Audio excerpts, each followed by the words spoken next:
Bienvenidos a este tiempo de la entrevista en el que hoy recibimos a una persona que conoce y muy bien la historia ferroviaria de Tarazona.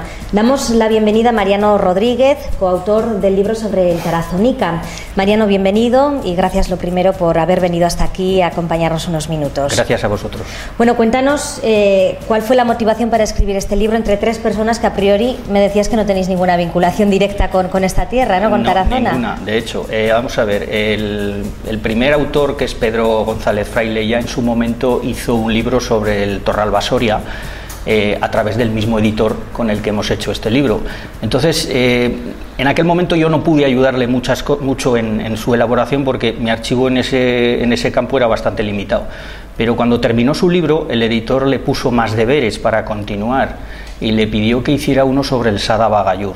Aquí ya Pedro me pregunta: oye Mariano, ¿qué tienes tú del Sadaba Gayur? Digo, hombre, pues sería bueno que vinieras a casa a ver lo que tengo. Cuando vino a mi casa y le saqué todo el archivo, se me quedó mirando y me dijo: tú tienes que escribir este libro conmigo. Pues a raíz de ese primer libro sale la opción de poder escribir este segundo libro. O sea, os une esa pasión por los trenes, ¿no? Somos aficionados al ferrocarril, miembros de la Asociación de Amigos del Ferrocarril de Zaragoza, y de alguna manera, si estás interesado en estos temas, pues vas acaparando material y formando un archivo, que es el que nosotros luego hemos usado para empezar el libro, independientemente de los archivos de la zona que hemos tenido, a los que tenemos que echar mano. Pues Tarazona, Tulebras, Cascante, todos los pueblos del recorrido nos han servido de apoyo para el material. Bueno, hablamos del Tarazonica, ese trazado de 22 kilómetros que empezó siendo de vía estrecha, ¿no? Cuéntanos los orígenes. Efectivamente, este ferrocarril nace por los intereses lógicos de sacar los productos de la ribera del Keiles y darles más proyección hacia otras ciudades. ¿De qué año estamos hablando? Ten en cuenta que estamos hablando de mediados del siglo XIX, 1861, 1862. La industrialización, correcto, ¿no? Cuando empieza ya de alguna manera a florecer el tema de las carreteras, nacen los ferrocarriles, pero claro, todo esto conlleva una serie de problemas económicos que muchas veces no se pueden solventar. Entonces, hasta que no hay un afianzamiento de la economía de esos pueblos, no se puede hablar de un ferrocarril que empiece a construirse. De hecho, es curioso que, siendo de vía estrecha, dependía de la compañía de ferrocarriles de Caminos de Hierro del norte de España, que era, por decirlo de alguna manera, el ancho convencional que hoy tenemos en España, y es la que pide apoyo monetario para poder hacerlo. Curiosamente, en ese conglomerado de pueblos que están interesados, pues se juntan para aportar un dinero.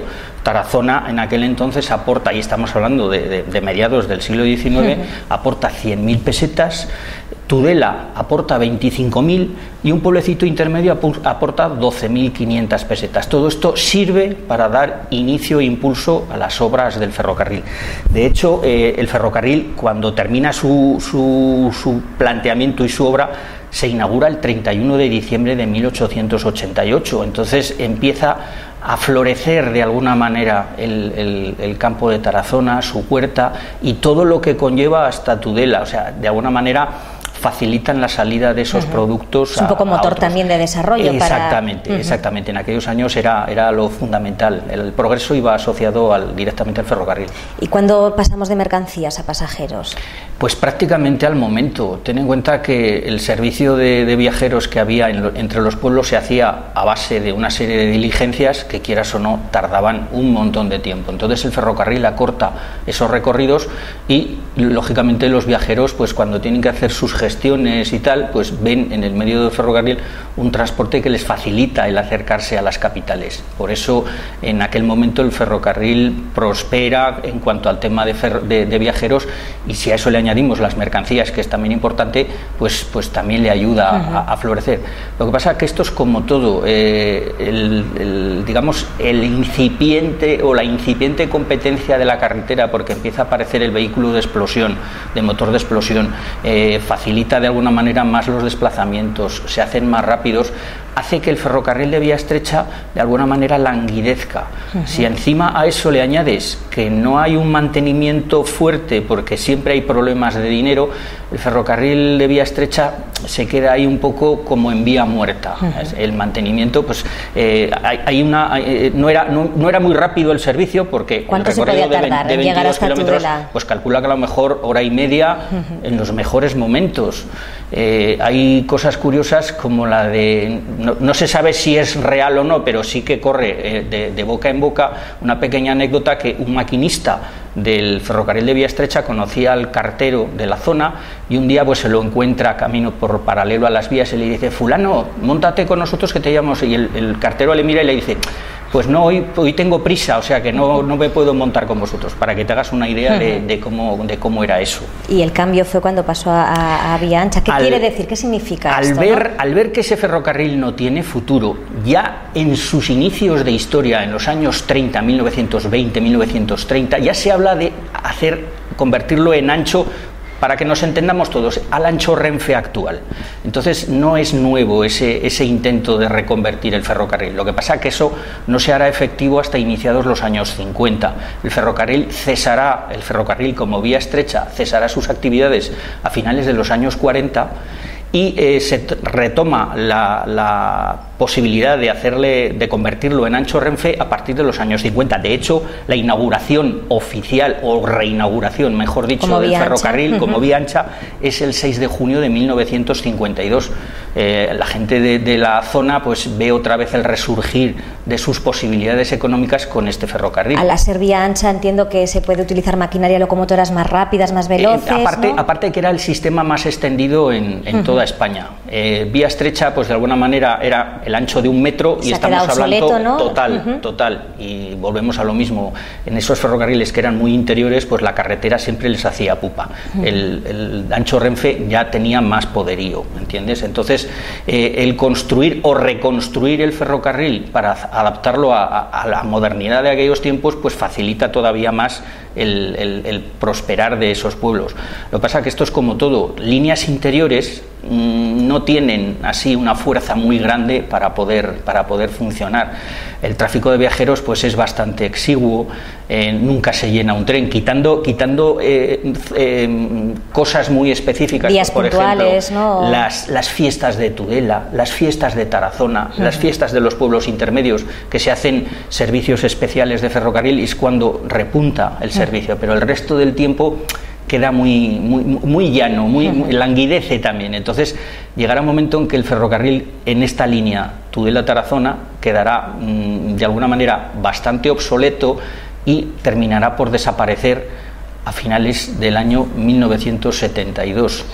Pero el ferrocarril continuará funcionando como mercancías, ¿no? Continuará como mercancías, porque las industrias, la fosforera, la textil, Tarazona, la huerta de la zona del Keiles, todo eso sigue necesitando un servicio, en este caso adicional al de la carretera, porque aunque hay competencia, en algún momento existe una compatibilización entre ambos, y se mantiene prácticamente hasta el año 85 con tráfico de mercancías, pero el de viajeros ya termina en el año 31 de diciembre del 72, es el último servicio de viajeros. Y en el 85 el último de mercancías. Correcto. Languidece totalmente, desaparece. Totalmente. ¿Crees que esa desaparición, cómo ha condicionado, ¿no?, al futuro, a la vida en Tarazona, a la ciudad, cómo ha influido? Pues de hecho, cuando se empezaban a oír vientos de guerra de que el ferrocarril iba a desaparecer definitivamente, pues la gente de los pueblos se negaba de alguna manera a que ese ferrocarril desapareciera. Era un poco el cordón umbilical que les unía pues a zonas más grandes, exactamente, ¿no?, más o donde tenían más combinación para otras zonas geográficas españolas.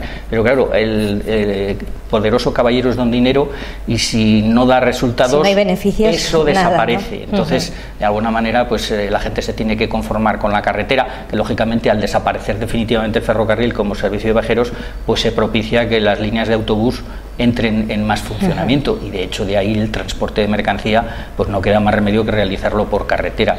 O sea que de alguna manera se pierde por un lado, se gana por otro. Realmente el que pierde es la persona de a pie, porque depende de una serie de servicios ferroviarios o de carretera que a lo mejor no le sirven realmente para sus cometidos, y el que tiene coche particular pues se soluciona los problemas, y el que no pues se tiene que aguantar y funcionar con los autobuses de línea. En vuestro libro destaca, ¿no?, la gran labor de archivo, ¿no? Habéis conseguido un montón de imágenes, es muy gráfico, la verdad es que es muy fácil de ver y muy interesante, es un tesoro, ¿no?, lo que hay ahí. Estos libros no se puede pretender que tengan mucho texto y poca imagen, porque no los leería nadie, ni siquiera los aficionados al ferrocarril. Entonces, de alguna manera tienes que ilustrarlo y enriquecerlo con muchas imágenes. Esto es como un parto largo. La gestación de un libro lleva 3-4 años de trabajo en los que pones patas arriba todos los archivos. Primero documentación, ordenarla, ¿no? Todo. Te vas a Madrid, al archivo de la Fundación de los Ferrocarriles Españoles, a los de las administraciones, a los de los ministerios. Todos los amigos que sabes que tienen fotografías, como pasó al principio entre Pedro y yo, pues todos te aportan y das las voces en los ayuntamientos y siempre sale algún material. Entonces, por eso el libro se lee gratamente, porque hay mucha fotografía que te anima a continuar. Pero como te digo, es un parto largo y hasta que lo tienes enfilado, ordenado, como decías tú, corregido y todo eso, pasa un tiempo bastante largo. Supongo que también habréis buscado testimonios, ¿no?, de gente que os pudiera contar en primera persona su experiencia, su relación, ¿no?, con el ferrocarril. Pues la verdad es que sí, afortunadamente, pues antiguos ferroviarios que tenían un cierto cariño a la línea, porque era el sitio suyo de trabajo y donde vivían, pues te han aportado sus experiencias, sus anécdotas, cosas curiosas que enriquecen de alguna manera también. ¿Alguna que nos puedas contar más que nos gusta? Pues ya hemos hablado antes de la del maquinista y el cartero, sí, pero también hay otras muchas, pues no sé, los últimos tráficos que tuvo el ferrocarril, uno muy curioso fue un circo. Se montó un circo en Tarazona para las fiestas patronales y hubo que transportar el circo a través del ferrocarril. Eso fue un tráfico totalmente excepcional, porque la gente salió a la vía solamente por el hecho de ver las jaulas con las fieras y todo eso. Hubo unas maniobras en el Moncayo, unas maniobras militares, pues hubo un tren militar, también atrajo mucho la atención de la gente, porque siempre es una cosa curiosa, sobre todo en los críos que no han visto en su vida un carro de combate, y verlo cargado en una plataforma de tren, pues añade todavía más atractivo a ese hecho. Bueno, la huella del ferrocarril la mantenemos, ¿no?, con ese edificio que sigue de la estación del intercambiador, la Vía Verde, ¿no? Es una manera de mantener viva la memoria, ¿no?, y de que las generaciones posteriores pues conozcan, ¿no?, un poco la historia. Pues la verdad es que sí. Además es que es curioso porque se conservan de los dos tipos de ferrocarril que tuvo. De hecho, aquí en Tarazona tenéis dos estaciones de ferrocarril, la que se hizo nueva cuando se reinauguró el ferrocarril, y unos escasos 100 metros más abajo tenéis la antigua de vía estrecha, con unas modificaciones que se le han hecho, y ahora es el centro del la comunidad de regantes de la comarca. Vas andando por la vía, a través de la Vía Verde, que es un paseo, yo lo he hecho personalmente y es una auténtica gozada, no tiene esfuerzo para nada, cualquier persona, por poca movilidad que tenga, incluso con silla de ruedas, lo puede hacer perfectamente.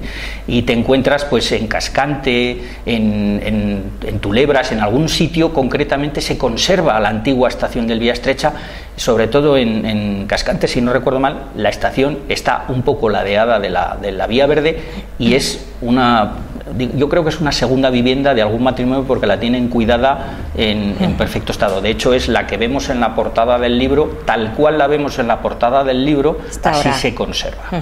¿Qué tal la acogida del libro? ¿Qué repercusión ha tenido? Pues la verdad que son libros que hay que tener en cuenta que no son tiradas muy grandes, porque van encaminados fundamentalmente al aficionado al ferrocarril. Pero en este caso, de alguna manera, al hablar de ferrocarriles que unen una serie de pueblos, son trabajos muy localistas y atraen muchísimo la atención de la gente, porque quien más, quien menos ha tenido familia que trabajaba o en un ferrocarril o en otro, cuando era vía estrecha o cuando era vía ancha, y el ver esas fotografías les trae unos recuerdos, porque dice, mira, ese puede ser mi abuelo, o mi tío trabajaba en el ferrocarril y siempre me hablaban de él y yo no lo llego a conocer nunca. Los niños, sobre todo, se sorprenden. Aquí en Tarazona, en el colegio, cuando les hablan de que aquí hubo un ferrocarril, hay muchos que se quedan mirando a la profesora o al profesor y dicen, a ver, ¿dónde estaba ese ferrocarril? Entonces, a nosotros nos satisface muchísimo como artífices de este trabajo, que los chavalines, que de hecho son nuestro futuro, tengan esa información y esa historia añadida a donde ellos viven, que es muy importante. Bueno, pues un libro que se puede adquirir en las librerías turiasonenses, ¿no? Supongo. Sí, correcto. Así que ya sabe la gente dónde encontrarlo. Mariano, y que les guste. Muchas gracias por estar con nosotros y contarnos un poquito, ¿no?, de la historia de nuestro ferrocarril. A vosotros. Gracias a ustedes también. Volvemos a encontrarnos en la próxima entrevista.